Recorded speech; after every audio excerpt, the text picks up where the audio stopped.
to investigate the January 6th attack on the United States Capitol will be in order. Without objection, the chair is authorized to declare the committee in recess at any point. Pursuant to House Deposition Authority Regulation 10, the chair announces the committee's approval to release the deposition material presented during today's meeting, and further, its approval to release deposition material that accompanies release of the Select Committee's final report. Good afternoon, and may God bless the United States of America. To cast a vote in the United States is an act of faith and hope. When we drop that ballot in the ballot box, we expect the people named on the ballot are going to uphold their end of the deal. The winner swears an oath and upholds it. Those who come up short ultimately accept the results and abide by the rule of law. That faith in our system is the foundation of American democracy. If the faith is broken, so is our democracy. Donald Trump broke that faith. He lost the 2020 election and knew it. But he chose to try to stay in office through a multi-part scheme to overturn the results and block the transfer of power. In the end, he summoned a mob to Washington, and knowingly they were armed and angry, pointed them to the Capitol and told them to fight like hell. There's no doubt about this. This afternoon, my colleagues will present our key findings, reminding you of some of the information we presented in earlier hearings and telling you how it fits in our broader conclusions.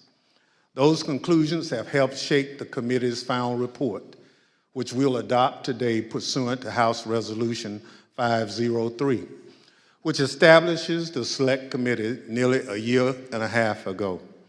I expect our final work will be filed with the Clerk of the House and made public later this week. Beyond that release, the Select Committee intends to make public the bulk of its non-sensitive records before the end of the year.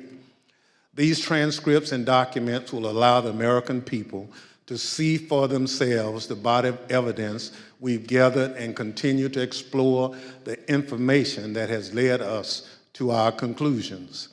This committee is nearing the end of its work, but as the country, we remain in strange and uncharted waters. We've never had a president of the United States stir up a violent attempt to block the transfer of power.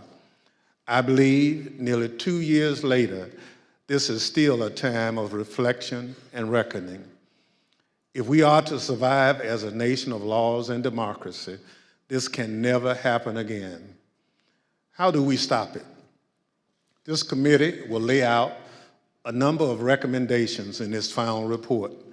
But beyond any specific details and recommendations we present, there's one factor I believe is most important in preventing another January 6th, accountability. So today, beyond our findings, we will also show that evidence we've gathered points to further action beyond the power of this committee or the Congress to help ensure accountability under law. Accountability that can only be found in the criminal justice system.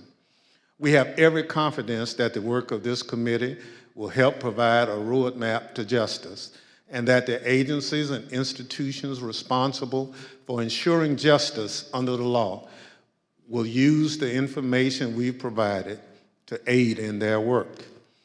And for those of you who have followed this committee's work, I hope we've helped make clear that there's a broader kind of accountability. Accountability to all of you, the American people. The future of our democracy rests in your hands.